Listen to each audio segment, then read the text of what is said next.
pior coisa é você ter no ambiente de trabalho um colega cuco. Cuco tem uma característica, ele pega o ovo dele e terceiriza dentro de um ovo de um outro pássaro que vai chocar o ovo dele. Ele não perde tempo chocando o ovo e vai embora. E tem mais, se o cuco nascer primeiro, ele empurra os outros ovos todos para fora do ninho, para ficar só ele. E aí, depois que ganha asa, vai embora. As pessoas autênticas com domínio crescem bastante. E quem cresce pode ficar certo que vai receber pedrada na sua vidraça. E sabe qual é a blindagem do executivo, do profissional que é autêntico e com domínio? É o próprio domínio, é o aprofundamento. Galerinha do canal, tudo bem? Tudo ótimo. E aí, Fabito, aqui na bancada comigo hoje, Fábio Pinheiro, esta criatura excêntrica. Você fazia tempo que não me convidava pra estar com você, né, Aninha? Pois é, né? Fazia um tempinho. Só fica nessa panelinha aí.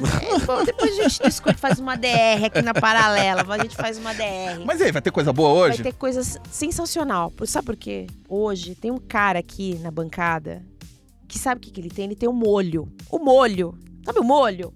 Aquele molho picante, não é qualquer molho, é um molhinho de dendê, molhinho picante, aquele ziriguidum, aquele xalalá, aquele dum-dum-dum-dum, entendeu? Gente, eu só tenho uma coisa pra dizer, assim, além desta pessoa ter uma carreira incrível, eu vou falar aqui porque só tem adultos na sala, uma puta de uma experiência. Apertem os cintos porque vocês vão se divertir demais, porque ele tem o DNA do Pricing Cast. Divertido, leve, muito conteúdo, e a gente vai beber de uma fonte aqui de um cara que de VP, de chão de fábrica VP, morou fora, experiência em várias áreas da companhia, em todas, para dizer a verdade, né? Contratação, desenvolvimento de estratégia, tudo. O cara é um oráculo. Então, com a gente aqui na mesa... e tem canal também. Ele também é dos Também nossos. tem canal? Tem canal. Ele vai falar aqui também dessa empreitada dele agora, que virou youtuber, instagramers e tiktokers e... Mais de 100 mil inscritos? Pois é, num canal nível. Extremamente divertido e com muito conteúdo também. Então, quem que tá aqui com a gente? Fala. RH? RH. E vai ter polêmica, daquelas que você gosta. Eu não gosto de nada, Aninha, mas sério. Sério. Caramba. A gente vai falar não só de precificação, a gente vai falar de várias coisas que tangenciam a precificação e o negócio, acho que mais importante de tudo isso, né? O negócio como um todo. Então, com a gente hoje está... Tananã. Genésio Lemos Couto.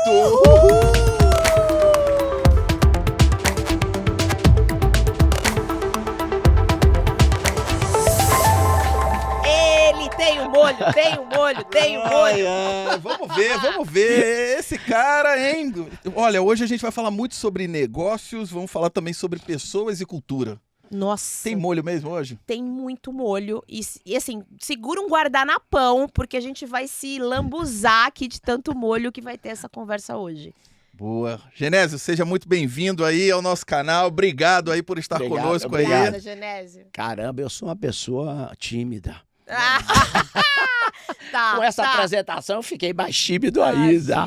Olha só, mas em primeiro lugar quero agradecer e parabenizar vocês, olha, pelo troféu, pelo reconhecimento aí, ó, de podcast. Dá um close aqui, olha Mauri. Só, negócio, finanças e empreendedorismo. Caramba, é uma honra pra mim estar aqui com vocês, tá?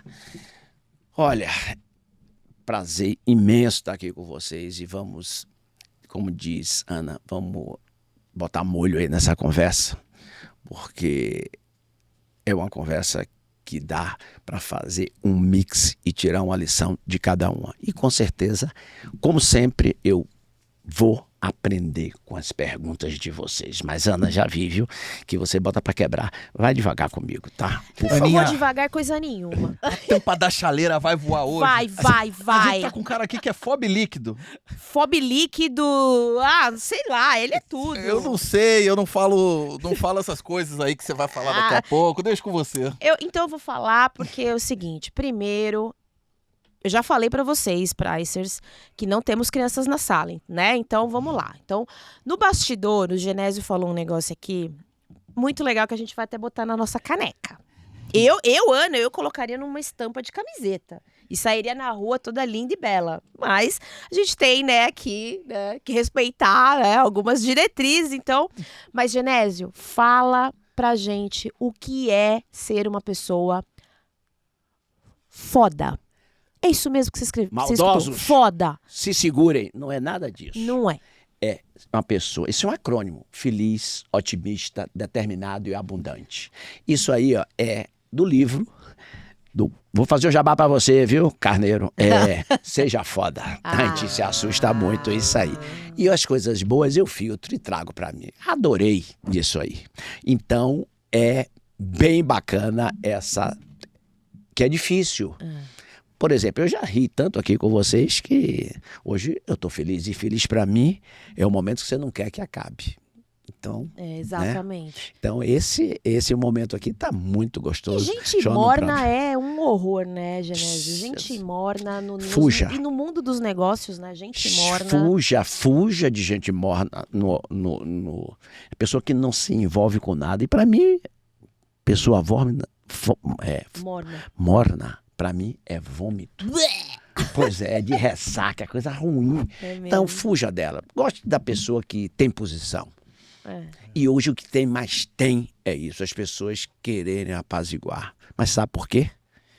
Porque as pessoas não têm domínio, não se aprofundam. Então seja determinado e abundante. Tá aí. Mesmo. Então quando você é abundante, você tem que segurar a barca. E eu comentava aqui também. Olha, a pior coisa é você ter no ambiente de trabalho um colega cuco. Você sabe o que é cuco? Não. Aquele passarinho. O cuco. Da vovó que sai, da vovó. Meio-dia enche o saco, dá vontade de dar uma porrada dele.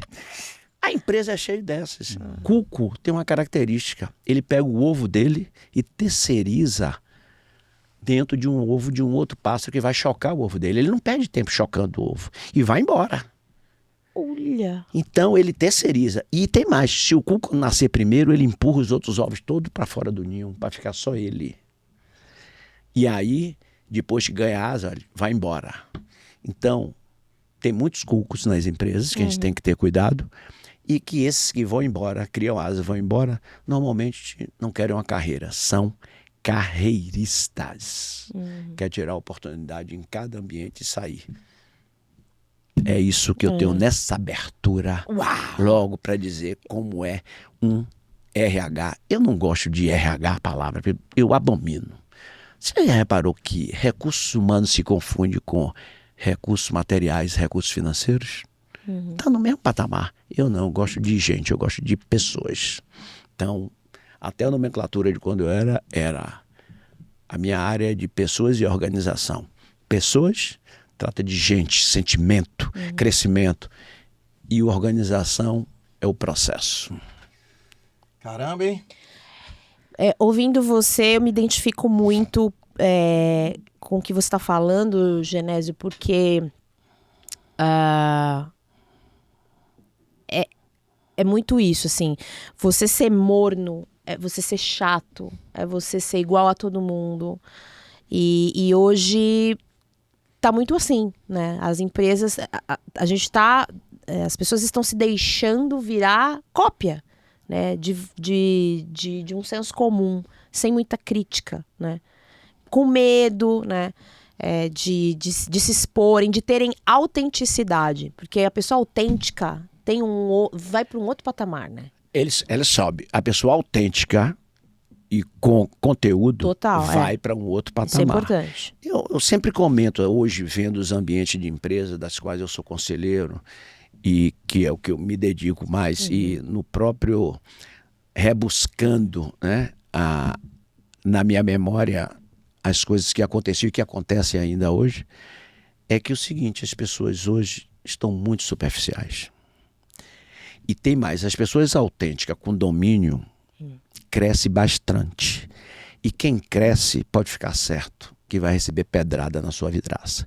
E quanto mais você cresce, a vidraça aumenta o alvo mais fácil. Na engenharia, o que é que eles usam? Lâminas e películas anti-furto, antivandalismo, ou blinda. E sabe qual é a blindagem do executivo, do profissional que é autêntico e com domínio? É o próprio domínio, é o aprofundamento. Porque as pessoas podem lhe achar até ruim. Agora, tem forma de ser. Eu pequei muito, viu? Porque às vezes eu tinha uma comunicação violenta. Eu chegava direto. Dizia, olha, você não tem. Eu morei 5 anos em Angola. Eu trabalhei num processo de recrutamento de mais de 40 mil pessoas para Angola. Dentro de Angola e de expatriado. E expatriado eu tinha logo uma coisa. Você quer o quê em Angola? Eu quero dinheiro. Não vai. Não está dando certo. Se você for por dinheiro, não aguenta. Vá com um propósito que... Acabaram a palavra propósito, né? Porque para tudo é um propósito hoje. Vá com um foco em outra coisa. No seu crescimento. Eu fui para deixar um legado. Para lá, morei 5 anos. Dinheiro é consequência. Não, se você for, você não aguenta. E se você for geograficamente solteiro, é pior ainda. Quando vai geograficamente solteiro, esse é um jargão na expatriação, é aquele que vai, deixa a família e vai sozinho. Mas lembre-se, ser geograficamente solteiro tem 2 riscos. Um, você se envolver, e outro, quem você deixou também se envolver. Não é? É moeda de 2 lados. Viu, exatamente. Gente? Então, é isso. Lados. Então, tem que ter um legado. Eu fui para lá eu queria desenvolver pessoas. E foi, eu acho que a fase de maior crescimento na vida pessoal que eu tive foram os 5 anos que eu vivi no pós-guerra em Angola. Então, é muito disso. E RH, você tem que sim ser duro para poder desenvolver as pessoas. Se você duro dizendo o que deve ser dito. Essa questão de mentoria, de coach, você já é dentro da empresa, mas se você for autêntico, você saber dizer às pessoas e enxergar onde ela não está bem ou ele não está bem. Mas vamos à luta, é isso aí. Genésio, assim, eu estou aqui te escutando e aí eu estava dando uma pesquisada na internet e eu descobri que você, ao mesmo tempo de uma carreira de executivo, morou em diversos países, chegou a VP de RH também, você é capoeirista. O que a capoeira te ajudou aí com essa ginga aí no mundo corporativo aí, Paranauê, Paraná, como é que foi isso aí, hein?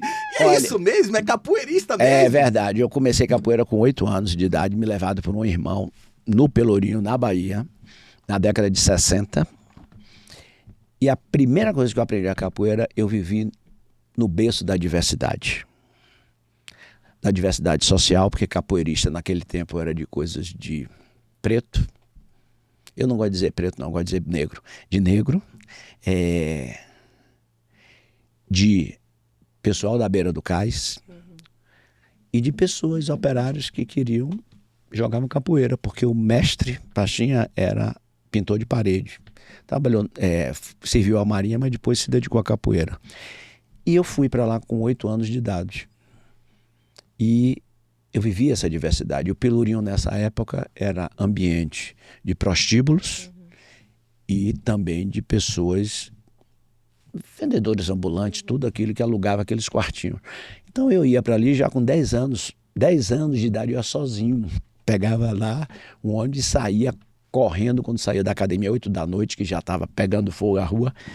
Eu me lembro que eu saía correndo, subindo a ladeira do Pelourinho e meu calcanhar batia na minha bunda de tanto eu correr. Eu acho que era por isso que eu fiquei empinadinho assim, com a bunda pra cima.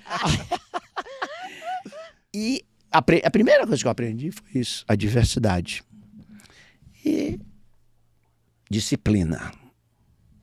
Eu procuro muito ter a disciplina. E outra, aí vem a maldade da capoeira, que também me ensinou para o mundo corporativo. Não de fazer maldade nos outros, mas de observar. Tem um amigo meu que diz assim, isso é praga da observação. Quem observa muito vê muito defeito e vê muita virtude também. E diante do adversário você não pode perder. Infelizmente, como eu disse aqui, quanto mais você cresce, mais tem vidraça. Eu tenho boa fé, mas eu estou observando. Então, isso me ajudou muito a observar o ambiente para ter uma atuação. Eu costumo dizer assim, Ana, quando alguém me chama para uma empresa, para um processo de mentoria, eu digo, vou fazer um tailor-made. É feito para você. Eu não trago nada com anotações nem nada. Eu vou lhe ouvir, dizer o ambiente que você está e qual é o melhor caminho. E na capoeira me deu tailor-made. Se for uma pessoa muito forte, eu só vou dar na boca do estômago para ele arriar e eu suspender ele com o joelho na cabeça.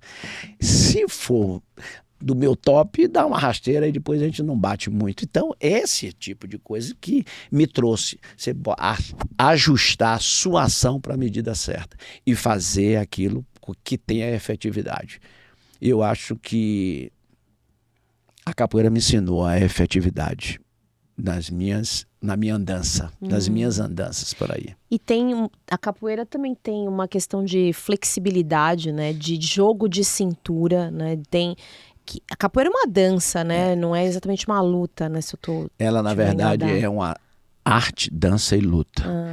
A dança é para disfarçar e dissimular o que era proibido. Que interessante. E a arte, porque a música toda veio dos bantos, dos que negros. Hoje são os angolanos, africanos. E o berimbau, justamente isso, era para dissimular de que não era uma luta porque era proibido.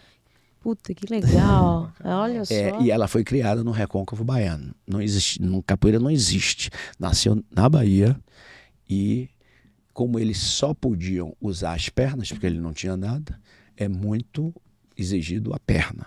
Aí vieram a modernidade, hoje dá balão na capoeira, mas a capoeira Angola, que é a capoeira mãe, é a capoeira da malícia. Ela, capoeirista, naquele tempo, não dizia que era capoeirista. Caramba. E o que é engraçado é que quando a gente olha nessa analogia, eu vejo a capoeira, ou eu vejo qualquer esporte, principalmente esporte de contato, muito parecido com jornada também de trabalho, porque ao mesmo tempo você tem que toda hora saber em que momento você interage, em que momento você recua, em que momento você observa. Mas você falou um tema muito interessante aí, de observação. Eu queria que você falasse mais. Por que observar tanto assim? Olha, para você desenvolver as pessoas, apoiar desenvolver as pessoas, você tem que observar aonde ela está pecando, porque a carreira dela não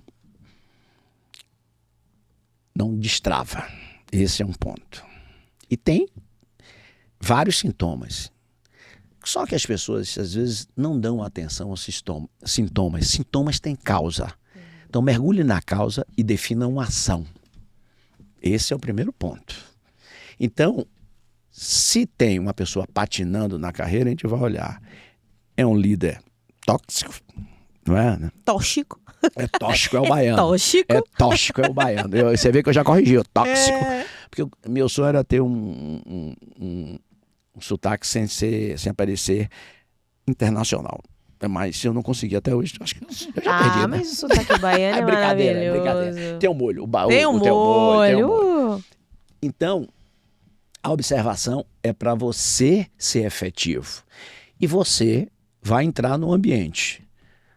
Você tem que observar. Detalhe. Você vai fazer um recrutamento, você olha a parede, vê o que é que tem na parede.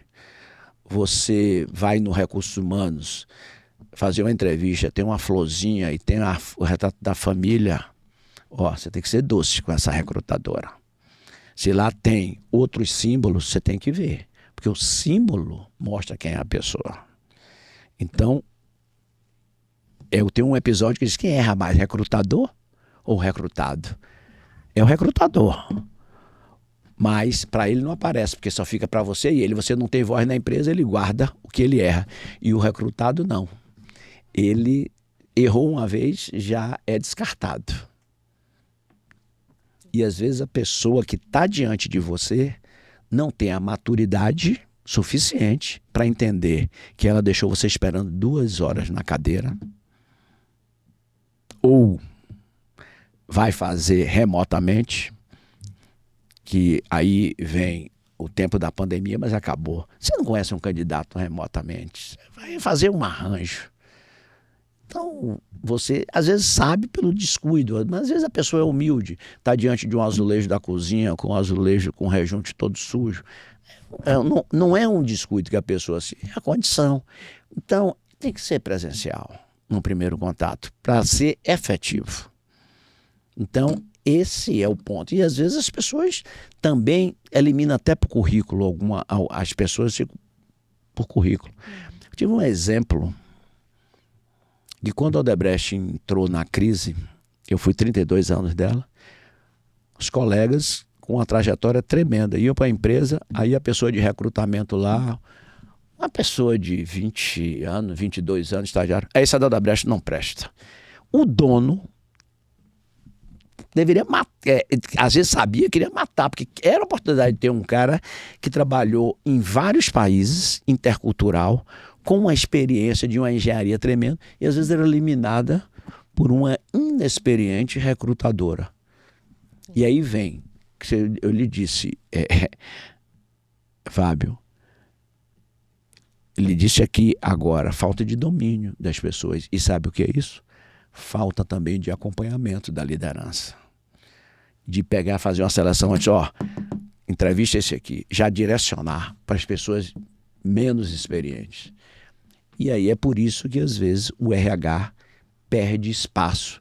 E o RH hoje, às vezes, deixa de lado que muitos CEOs quer RH para administrar conflito. Fale mais. Administrar conflito. A área tal, não quero confusão.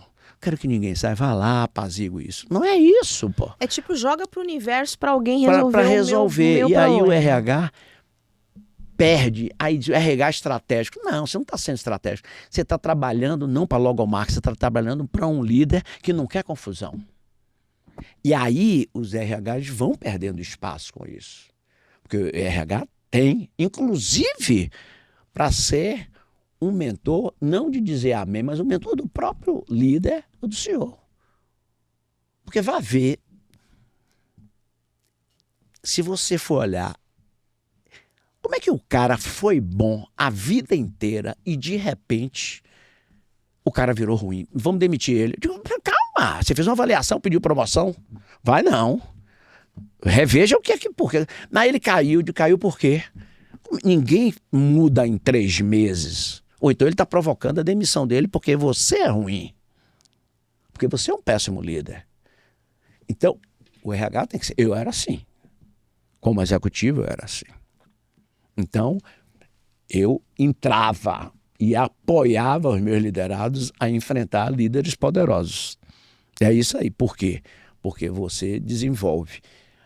Vamos procurar o que é certo e não quem é certo. Isso é fundamental dentro da empresa. Procure o que é certo. Ninguém vai lhe demitir porque você está certo.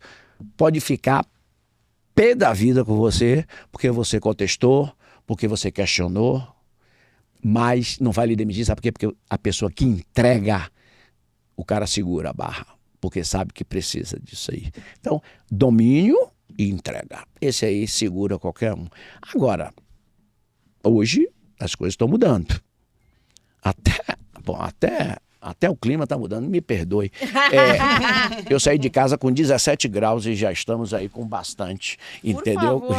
Já tá quase 30. A casa é sua. Enquanto você está tirando a blusa aí, eu queria aproveitar aí, Genésio, e falar, hoje a gente está falando muito sobre transformação digital, transformação das pessoas, que a inteligência artificial está vindo, tá mudando tudo. Você passou em diversos países, você viu diversas culturas, diversas transformações, teve diversos funcionários que trabalhou com você.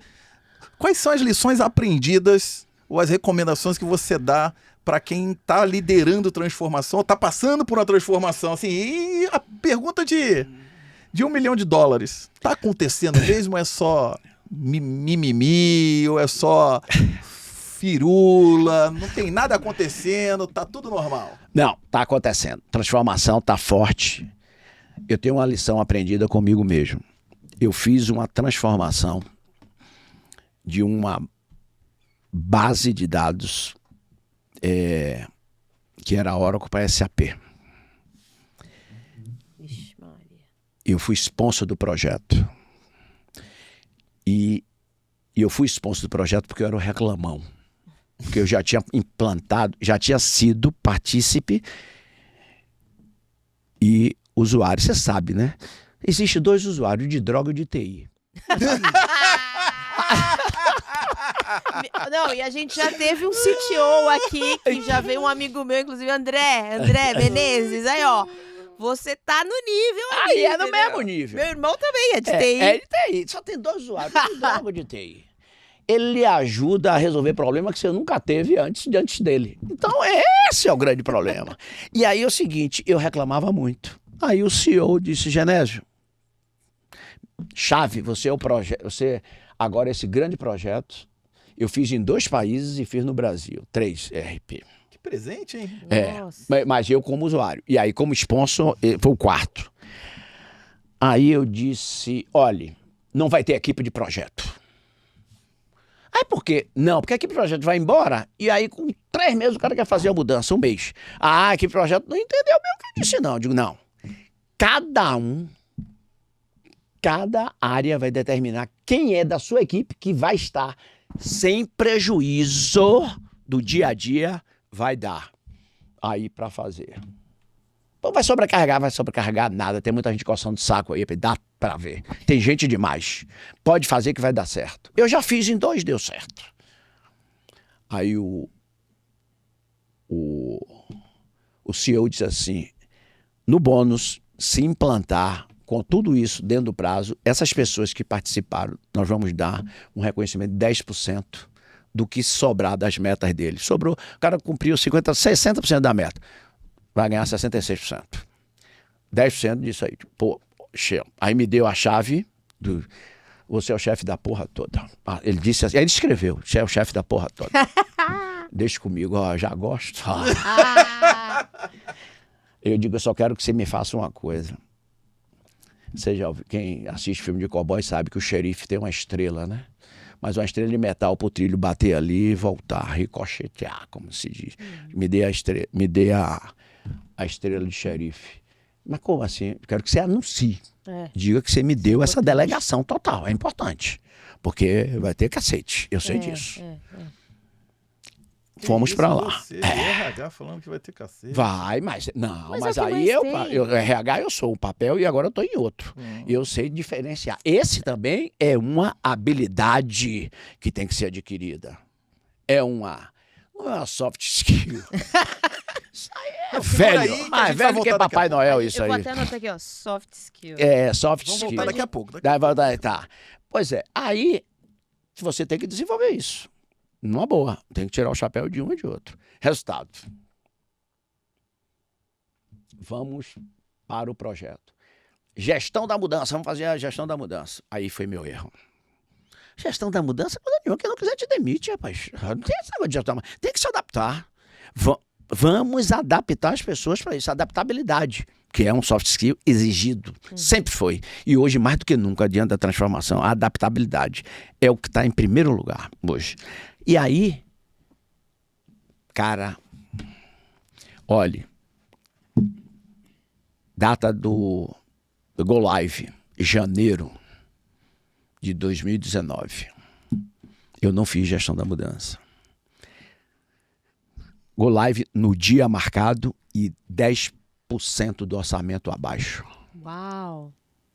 Isso aí, né? Mas o Go Live foi em janeiro. Eu acho que foi 14 de janeiro. Muita gente de férias. E aí a gestão da mudança fez falta. Nós tivemos que voltar, porque as pessoas, algumas que estavam conscientes, estavam de férias. E aí outros começaram a botar areia, né, na máquina por resistência à mudança. E aí tivemos que fazer uma capacitação emergencial em voo cruzeiro. Vixe, Maria. Aí, primeira semana, cara, eu quero fazer uma mudança. Nem que a vacatuça, nem que você peça a minha mãe, ela desça pro céu para pedir, não vai fazer. Aqui só vai fazer mudança depois de 1 ano. Foi você que indicou que vai fazer. E foi assim, foi. A equipe de TI segurou. E aí tem mais. O pessoal de TI tem uma semelhança com o médico, acha que é Deus, ele que sabe tudo. Então, o Deus é semideus, tá? Ele que sabe tudo. E ele nunca, isso é minha equipe de TI, Maga, você sabe disso, né? Você sabe disso. Eu digo, tinha treinamento comigo. Treinamento não, conscientização. É que eu chamo assim, ó, mentoria ampliada. Cara, você se bota no sapato dos outros. Você faz aqui, mas ninguém está vendo na sua cabeça o que está. Se coloque antes de qualquer coisa quem vai fazer. Deu certo. Pegamos uma desenvolvedora, queríamos mudar 3 meses antes do Go Live. Eu digo, não, eu não vou trazer outra. Essa aqui eu já sei que é ruim. Então, vamos sem gestão, mas a gente já sabe o defeito dela, não vou mudar. Se a gente for mudar uma desenvolvedora agora, vai ser pior, porque a gente vai passar a conhecer ela agora. Então vamos fazer o seguinte, vamos botar eles próximo da gente, alguns representantes dele, para acompanhar a mudança. Porque um dia que deu Go Live eu tiro aqui a desenvolvedora.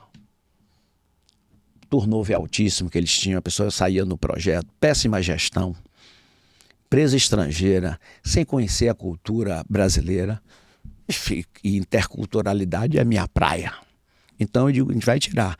Então, gestão da mudança hoje é importantíssimo. É a conscientização das pessoas, capacitação e tem mais, ampliar. Não fazer especificamente com aquelas pessoas, porque no meio do caminho as pessoas vão embora. Sabe o que é a coisa? Espalhe o conhecimento. Todo mundo tem o mesmo conhecimento, porque ninguém deixa você na mão como gestor. Espalhe o conhecimento. E se a equipe for menor, melhor ainda. Todo mundo vai se sentir valorizado e todo mundo vai estar no mesmo nível, um conhecendo o outro. Não tem um trainee, o job rotation? Faça isso na sua própria área. Mude de vez em quando. Bote um para fazer o outro. Aproveite, não, vamos ampliar o conhecimento. Isso aumenta a empregabilidade das pessoas. E você tem todo mundo ali. Se um sair, não vai fechar o ambiente. Muito legal. Não, e assim, eu fui anotando alguns pontos aqui, Genésio, até para fazer um depara com o nosso mundo mais, né, focado ali da precificação, né? Então, você falou nessa tua última fala de adaptabilidade, de gestão da mudança, conhecimento da cultura, espalhar o conhecimento, que eu acho fantástico. E tudo isso, quando a gente olha e faz esse depara para nós, para o nosso dia a dia mais, vamos dizer assim, ali no nosso mundo das estratégias de preço, é exatamente isso, assim, falar de estratégias de preço é você falar de uma constante adaptação a movimentos tanto internos, né? Internos da empresa, né? É caixa, é margem, são necessidades internas da estrutura, como também olhar para o mercado, né? Tô perdendo competitividade, tô perdendo espaço, preciso de share, enfim. Então, é adaptabilidade, né? Não é se apegar a uma coisa que você escreveu lá no ano passado no teu planejamento estratégico e vamos fazer isso em 2026. Não, mas precisamos... Cara, a essência, claro, a gente vai, né? A essência do planejamento e da estratégia a gente tem. Mas se eu tô indo com 2 passos para a direita ou para a esquerda, o importante é eu não perder o sentido do vetor, né? Exatamente. Então, isso para mim é adaptabilidade. Gestão da mudança, cara, isso é fundamental, né? Mudança de estratégia, mudança de pessoas, mudança de processo, mudança de tecnologia, conhecimento da cultura, isso para mim é fundamental também, porque para você começar a falar de precificação nas empresas, se você não conhece o jeitão, se é uma empresa brasileira, se ela é liderada ainda por dono, se ela é internacional, se ela tem processo, se ela não tem, quanto comercial tem de ação sobre o preço, não. Isso tudo é cultura, não dá para ignorar, né? E a cultura tem um valor, tem uma história ali. Então, o que se aproveita da cultura? Como é que você se aproveita? O que aproveita e como se aproveita? E o conhecimento. Assim, hoje... Até tá muito banalizado, né, a questão, porque tem as inteligências artificiais e tudo mais, mas a profundidade que você falou, né, seja determinado, seja abundante, para mim também é ser profundo, né, em alguns temas.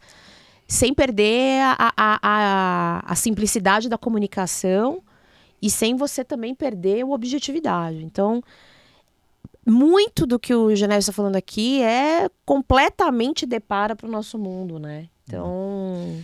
Genésio, eu queria aproveitar aqui e mudar um pouco do bloco aqui, falar um pouquinho agora sobre carreira e transição profissional, porque o nosso público aqui tem muita gente técnica, talvez, mas que sonha também em se tornar executivo, que sonha dar passos de carreira em posições executivas.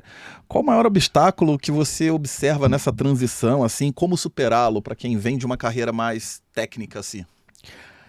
Olha, a carreira técnica lhe puxa muito para a tela do computador, né? Porque você fica muito analítico e você perde o sentido de observação no seu andar telescópico. Está acontecendo do lado, um colega, você não está sabendo o que é. Dê um olhar para ele e ajude ele. Eu vou criar cobra para me morder, não existe mais isso. Quando você está ensinando, você está esvaziando o seu saco para entrar novos conhecimentos da memória. Então, não consigo nem fazer o meu. Se você não consegue nem fazer o seu, tem alguma coisa errada. Tem alguma coisa, olhe para o lado. A pessoa técnica, como eu disse, eu dizia assim, eu tive vários pontos desses. Eu digo, você vai terminar hipnotizando esse computador. Eu não sei quem é que vai hipnotizar um ou outro e esquece o mundo lá fora. Quem é muito analítico, eu sempre tive um ponto com relação à inteligência de mercado e também a questão de precificação. Para você conseguir observar um mercado, você tem que olhar para dentro. E eu vejo as pessoas muito longe da operação. Nossa, total. Olha, não adianta. Se você não conhece a operação, você não vai ser inspirado para nada. Conhece-te a ti mesmo. É uma frase que eu gosto muito. Perfeito. Então você tem que conhecer a sua operação. Conversar com as pessoas. Ela vai lhe dar elementos que você nem imaginava. Eu tenho uma bronca com consultores que trazem enlatados. Porque na verdade ele lhe ouve, ele pega aquilo, bota dentro de um modelo dele. E como você não teve voz ou não teve um líder decente para lhe escutar, e nem levar para cima, ele prefere ter um respaldo de uma consultoria para levar para cima, porque ele não se garante. Porque se você precisa de consultor, o problema é seu. Por isso que eu nunca quis ser consultor, porque consultor para mim é igual o bobo da corte. O bobo da corte dizia que o rei era a bicha e ele dava risada. Esse cara é um louco. Então você vai lá, o consultor diz tudo errado de você e você ainda vai pagar ele. E ele, tudo que ele viu de errado foi dito pelo pessoal. 90%. 90%. Porque eu não acredito que um jovem vai ser consultor com 31 anos, 30 anos de idade, chegando numa empresa que tem uma realização tremenda, um CEO que cresceu, um dono que cresceu, virou CEO, foi para conselho, e aí vem uma pessoa, não porque ele seja jovem, porque ele foi treinado para fazer aquele pacote. Então, esse é um ponto. Se você precisa de consultor, tenha certeza, o problema é seu. Bom, se não for um tributário, um trabalhista, porque isso é confusão pura, essa legislação brasileira, então não vamos entrar nesse aqui, senão a gente é capaz de me eleger em deputado se eu falar nisso aqui. E político eu abomino. Então, olha, essa é a distância de internamente que quer conhecer externamente, sem conhecer internamente. Conheça, passeie.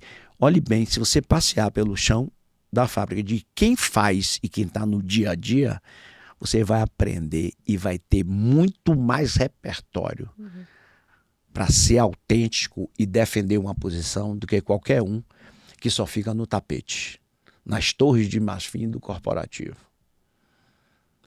E eu sempre dizia, quando eu era executivo de RH, gente, no corporativo tu não vai me odiar, viu? Aqui o que eu vou dizer. Trabalhar em São Paulo, no 18º andar, com essa vista maravilhosa aqui, pode demitir todo mundo, que no outro dia eu boto todo mundo aqui, mas na operação lá não. Foi no período que eu estava no etanol.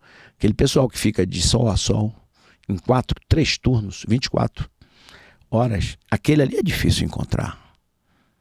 Mas aqui não, aqui a gente encontra.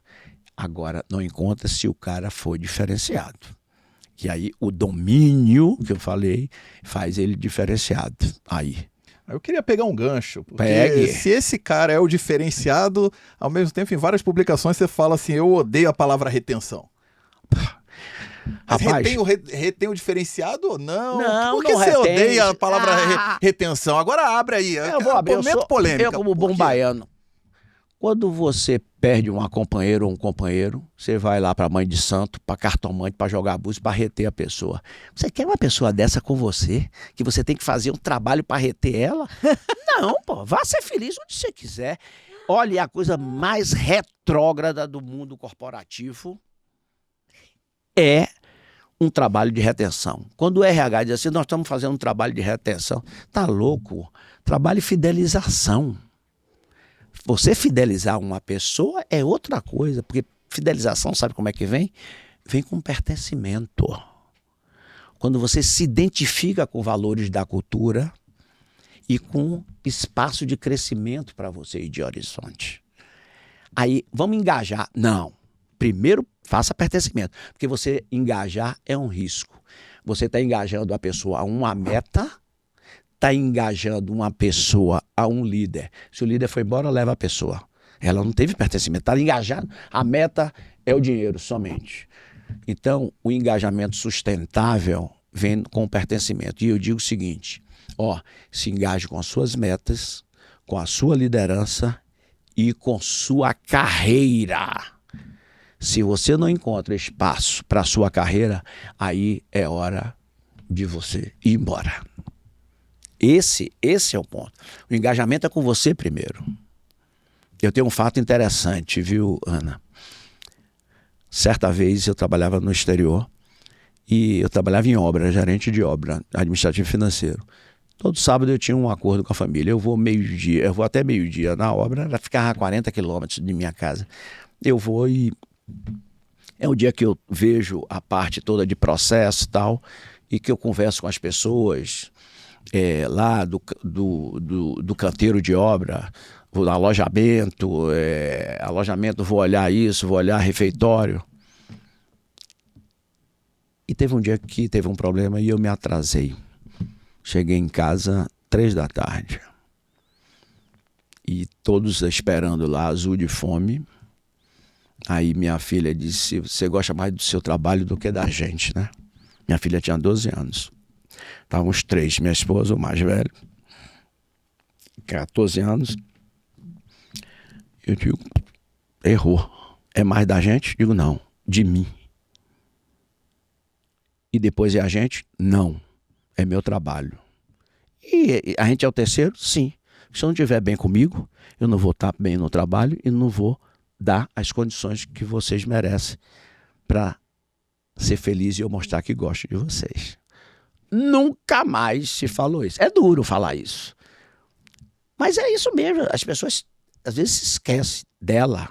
Se ela não estiver bem, não vai estar com ninguém. Para mim, na minha cabeça, eu tinha que estar bem comigo para estar bem no trabalho, apresentar meu resultado e daí eu tirar os frutos para poder fazer esse apoio à família direto. Nunca mais. Veio a pergunta, sempre entendiam. Mas aí eu tentei dar esse equilíbrio. O equilíbrio é importante. Trabalho, você e a família.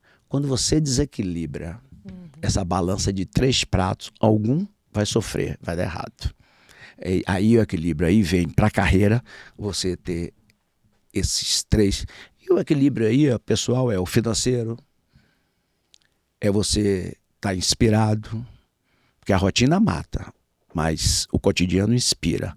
E o cotidiano inspira para quem tem o sentido da observação do que está acontecendo no cotidiano. Muito legal, muito legal. Não sei se respondi sua pergunta, ou eu divaguei. Não, mas eu nesse lance da observação, né, tem um filme... Eu gosto de ver... Tem um hábito que eu gosto de ver filmes... O mesmo filme várias vezes. Eu gosto de ver filme repetido. Eu também tenho esse hábito, mas é por outro motivo. É que eu vejo até um pedaço, durmo. Aí depois eu vejo de novo, durmo. Então, assim, Eu também sou assim. Não, tem isso Eu vejo também, né? fracionado, entendeu? Eu faço de um filme uma série. eu vejo tem isso fracionado, também. não é esse, Quando, não? Não, quando o Desse filme motivo, é não? novo, quando eu vou assistir um filme inédito, eu faço assim também. Mas, por exemplo, tem um filme que é a sequência do filme do Sherlock Holmes, que não é do antigo, do novo, do Robert Downey Jr., do Sherlock Holmes, que ele fez já tem anos já. E nas cenas do filme, quando ele vai fazer um embate de luta, tem muito disso. Mostra todo o raciocínio dele antes da jogada. Então, tem uma cena Legal. num dos filmes que ele tá com o inimigo dele na mesa jogando xadrez. E ele antevê todo, porque xadrez tem muito disso, né? Você precisa antever 2, 3 passos na jogada. E ele vai mostrando o raciocínio dele ali na mente dele, dos passos do xadrez e na jogada física, na luta corporal que ele vai ter com o inimigo dele. Então é muito interessante isso, porque é toda a leitura do ambiente, assim, detalhes. Sim. E o quanto ele sofre com isso, porque é uma dor também, né? Porque é a maldição da observação. Tem muito disso, que é exatamente esse ponto. Olha, o Fábio perguntou sobre o técnico, quais são os pontos. Você assista 3 vezes, volte aí. Volte aí e assista de novo, porque eu respondi. Na primeira e depois, observação, Total, operação, só para fazer o resumo aí, tá? Mas volte lá e daí você tira outras lições, se você quiser. Exatamente. Estamos chegando ao fim, mas eu tenho ainda mais 2 perguntas. A penúltima que eu não posso deixar de fazer e que foi uma das primeiras que a gente gravou no episódio aqui, num dos primeiros episódios do nosso podcast, é sobre IA. Aí, principalmente alguém de RH, alguém de recursos humanos e IA e o futuro do trabalho. Como você enxerga isso? Todo mundo fica fazendo a mesma coisa, igual. IA é de verdade, existe, não existe? Como é que você vê isso? Bom, primeiro para uns, se botar o IA 2 vezes, fica Dona Iaiá. Então, muita gente ainda está pensando assim, Dona Iaiá. Né? Então, esse é um cuidado, sério. Né? E a IA, olha, a IA é copiloto. Isso eu ouvi de uma pessoa de tecnologia. É copiloto, o piloto é você. Então, para você utilizar a IA, tenha domínio, de novo, tenha domínio do que você quer para você saber utilizá-la. Agora tem o seguinte, definitivamente tem carreiras que já estão ameaçadas mesmo pela IA. Carreiras ou passagem, né, de ciclo. Vai ter que queimar a etapa. E para você queimar a etapa, você tem que agregar novos, né, soft skills, né, para isso. Aí, de novo, vem aí. E eu utilizo muito bem. Eu criei 3 assistentes de IA que eu debato. O perfil de Peter Drucker. Botei um representante da geração de maior mimimi, que são os milênios. Eu demiti ele com 3 dias. E esse, por acaso, eu botei ele como filho de um publicitário famoso no Brasil, que eu tive a oportunidade de conhecer e ter muito contato pessoal, que foi Duda Mendonça. Eu fiz o perfil de Duda Mendonça e botei um outro filho dele, milênio.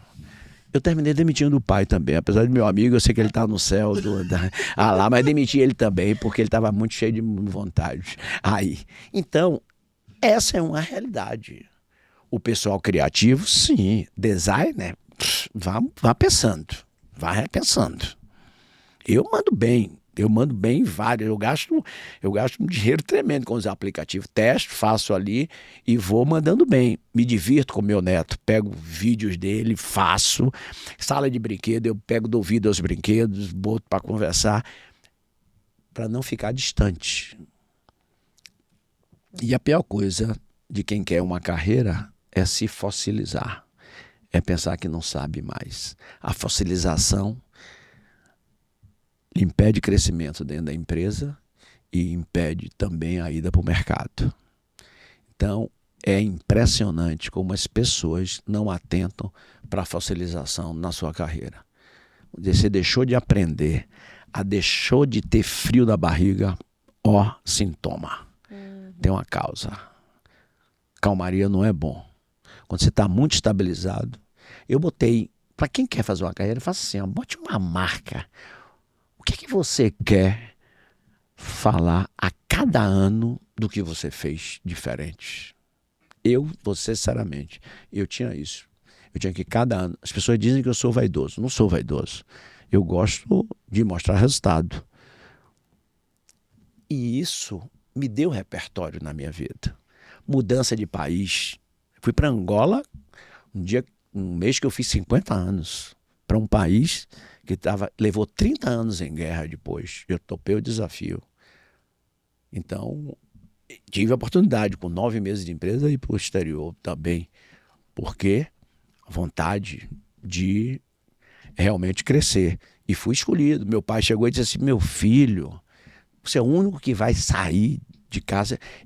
Eu saí de uma estatal para ir para o setor privado. E ele disse, meu filho, pedra que muito muda não cria limo. Eu digo, eu não sou pedra, eu sou Genésio. Então, entende isso. A pessoa muito tempo tem que fazer. Eu levei 32 anos em uma organização. Mas tive a oportunidade, era crescimento crescente. Eu também acredito muito nisso, que é muito importante uma profissional sempre definir quais são as 3 marcas que você quer deixar naquele ano ali. Isso. E é para você, não necessariamente às vezes é aquela sua meta, não, é para você como um ser humano, como você poder olhar para trás e falar assim, o que eu aprendi, o que eu fiz, o que eu realizei, independente do setor, que do setor, porque quando você define isso, é para você. E aí você pode olhar para trás e falar, caramba, consegui, conquistei. Olha, quando eu resolvi deixar as algemas de ouro do mundo executivo, né, que eu digo carreira solo, né? Chegou, eu vi alguns sintomas, e o sintoma foi no início da pandemia. Foi meu primeiro baque. No dia 16 de março, meio-dia, terminou a reunião de diretoria executiva e a minha CEO disse assim, Genésio, você tem que sair agora porque você está na zona de risco pela idade. Porra, foi uma porrada no meu estômago. Eu digo, bateu o etarismo ali em mim. Mas ela disse por uma precaução e por um protocolo. Sim. Eu digo, eu vou lhe pedir 2 horas. 14 horas eu vou para casa. Que eu tenho que orientar a equipe. Eu estava com TI já. Porque eu fui sponsor, mas porque acabou o projeto, não, fique com a chave de TI. E eu tinha supply chain comigo também. Aí disse assim, nessa época eu deixei recursos humanos para me dedicar a essas 3 áreas. E aí disse assim, tá bem, me dê 2 horas que eu vou organizar a equipe. Tinha que botar 490 pessoas em casa do corporativo. E com computadores, firewall, todos os cuidados necessários. Me dê 2 horas. Estabeleci, pronto, fui. Aí eu digo, chegou minha hora. Aí chegou em junho eu tive Covid, aí foi o estalo. O médico me proibiu de fazer live, de fazer remoto, porque a minha garganta foi que eu sofri. Fiquei 38 dias de Covid. Digo, vou escrever um livro. Aí escrevi Luz, Câmara de Gestão. É um livro de 13 capítulos, era para trazer para vocês, me esqueci, me perdão. Mas eu vou fazer chegar a você. E esse livro foi um aviso que eu ia sair.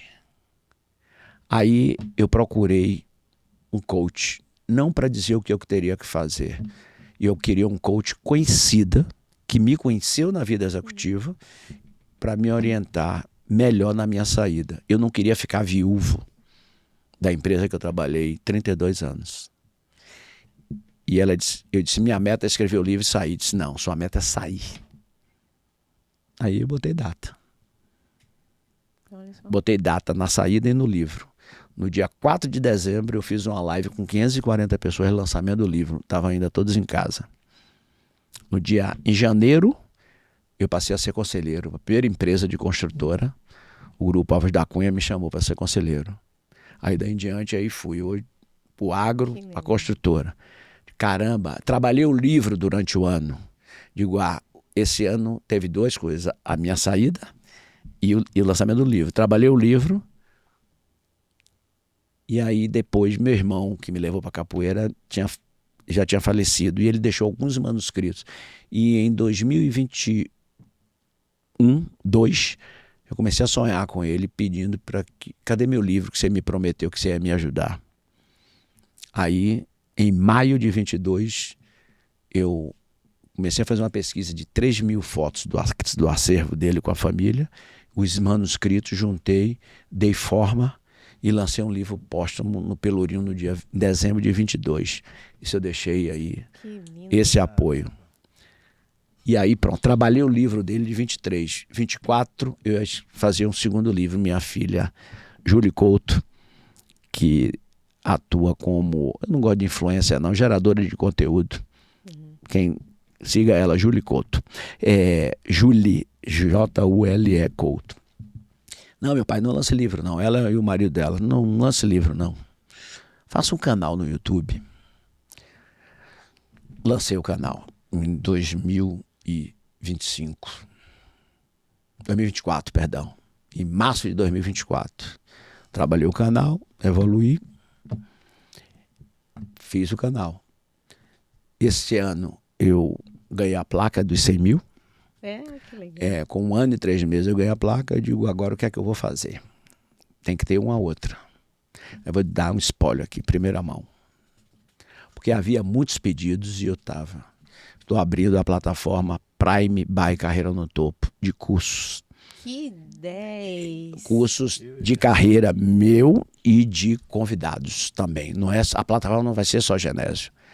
Eu vou abrir um leque para várias carreiras, seja carreira em Y, carreira linear ou carreira transacional. É isso. Nossa, que bacana. Bacana, que bacana. Eu não posso deixar de fazer então uma pergunta.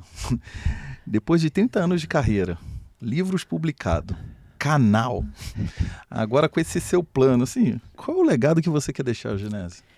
Olha, tem uma Cortella sempre diz o seguinte: o maior desperdício é um livro na prateleira, você lê e botar na prateleira, porque ele só serviu a você.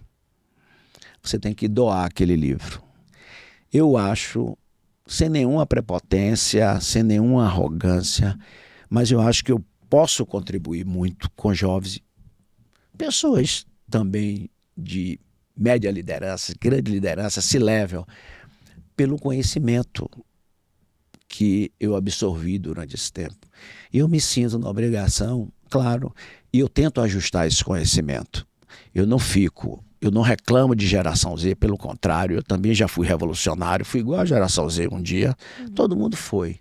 Eu consegui trabalhar com 4 gerações juntos na minha equipe. Então, eu ajusto esses conhecimentos para a realidade, dá trabalho. Aliás, trabalhar sempre dá trabalho, né? Então... Trabalhar dá trabalho. Então, olha... Sensacional. Aí o que é que acontece? Eu me atualizo e transfiro. O que eu quero é o seguinte, é essa transferência de conhecimento. A capacidade... Eu vim de uma cultura, 32 anos da Odebrecht, que um dos pontos dos executivos exigidos como característica de um parceiro Odebrecht na época era a capacidade de servir. Eu sempre tive isso, porque eu trabalhei no balcão de um bar de meu pai. Todos os filhos trabalharam no balcão quando completava 16 anos, 18 anos, começava a trabalhar e até se formar. E eu trabalhei. Aí veio meu gosto por recursos humanos. Então, a capacidade de servir eu já trouxe. E quando eu encontrei uma cultura que capacidade de servir era valorizada, isso me acentuou bastante. E você ter essa capacidade de servir, como é que eu posso servir hoje? Transferindo esse conhecimento com leveza, com diversão. Claro, politicamente correto eu já fui, incorreto eu já fui um dia, mas ajustei também isso aí, né?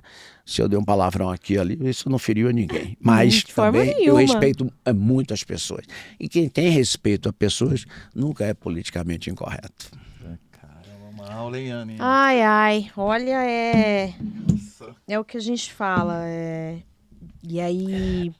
Por isso que a gente vem no sábado aqui É gravar. por isso, é por essas e outras que Semana pânica, é muito assim, bom. Oxigenada, dá uma E eu acho que tudo que você falou, Genésio, do auge da tua carreira, da tua vivência, toda a tua bagagem, pra nós aqui, né, putz, é um prazer escutar esse tipo de coisa, porque eu costumo dizer assim, quando a gente está diante de um fenômeno da natureza, né, viajando, por exemplo, quando você está diante de uma coisa tão grandiosa como um vulcão, uma coisa que está lá há anos, milhões de anos e acumulou tanto conhecimento, tem tanta potência ali, você fala, puta, eu sei meu lugar no mundo e eu sei também o quanto de potencial eu posso ter, mas eu respeito essa grandiosidade, essa potência.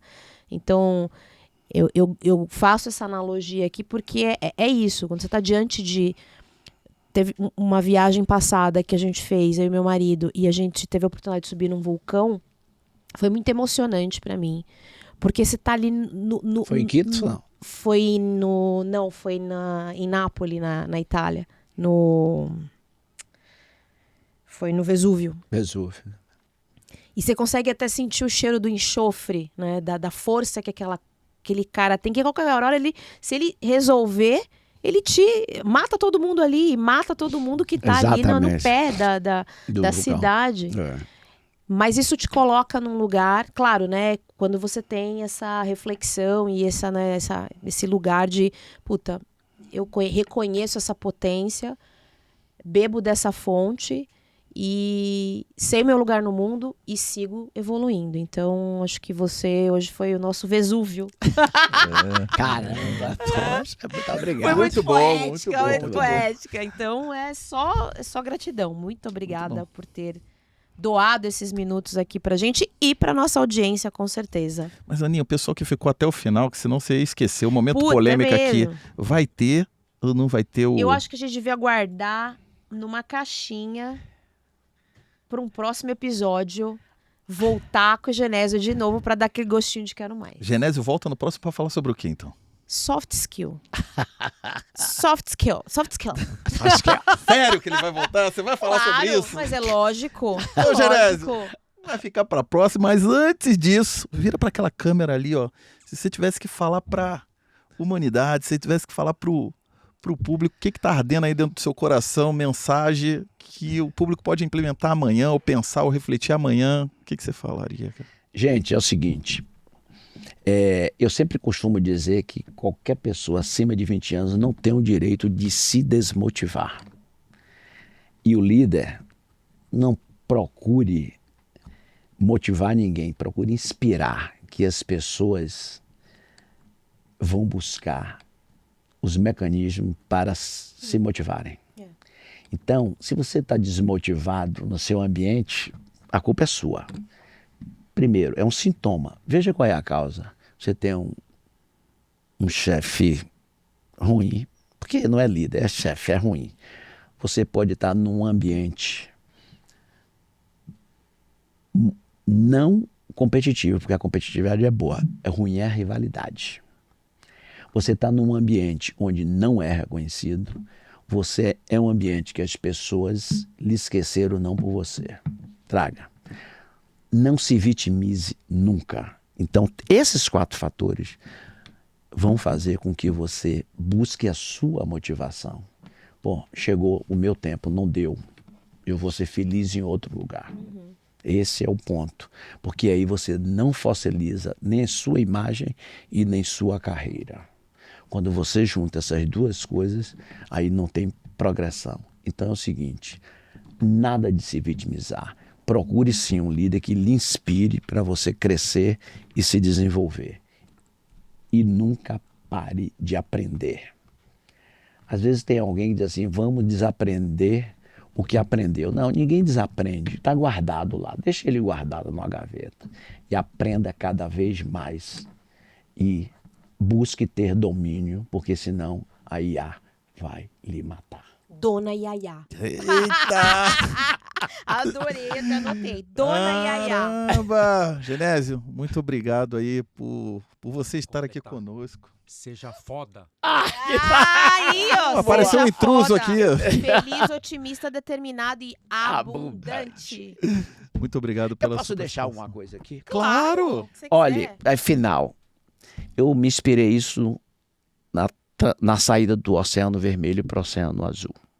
O Oceano Vermelho é muito competitivo, onde você tem pouco espaço. O Oceano Azul é onde você navega mais livremente e tem mais visibilidade. Mas para isso, você precisa encontrar uma lata de cera, que é um acrônimo. O C da cera, o que você quer criar. O E de quem? O E do que. Ó, se for baiano, eu vou dizer o E, né? O E de eliminar. O que você quer eliminar em 2026? O R de reduzir. O que você quer reduzir? Eu, por exemplo, quero reduzir tela, né? E o A, o que você quer aumentar? Se você identificar para a sua carreira o que você tem que fazer na sua cera, com certeza você vai ter um 2026 muito melhor. Caramba, hein?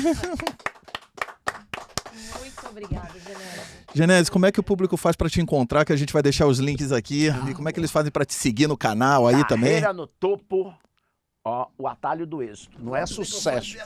Ó, carreira no topo. O atalho do êxito não é de sucesso. O sucesso é efêmero. Tenha êxito que você vai ter sucesso sempre. Vem. E outra, Genésio Couto no Instagram, Carreira no Topo no Instagram e no LinkedIn, para quem quer ver um Genésio sempre sério. Genésio Lemos Couto. Um Genésio coxinha, você vai no Coxinha nunca. A gente vai deixar os links do Genésio aqui também, aqui embaixo. Genésio, muito obrigado. E Aninha, foi top. O que o pessoal tem que fazer? Curtir, compartilhar, ajudar a gente a espalhar esse conteúdo fantástico, riquíssimo. Não tem preço escutar pessoas como o Genésio. Então, ajuda a gente a crescer cada vez mais a nossa comunidade, o nosso conhecimento e faz tudo aí pra gente. Curte, compartilha, comenta e etc, etc. Boa. Beijo!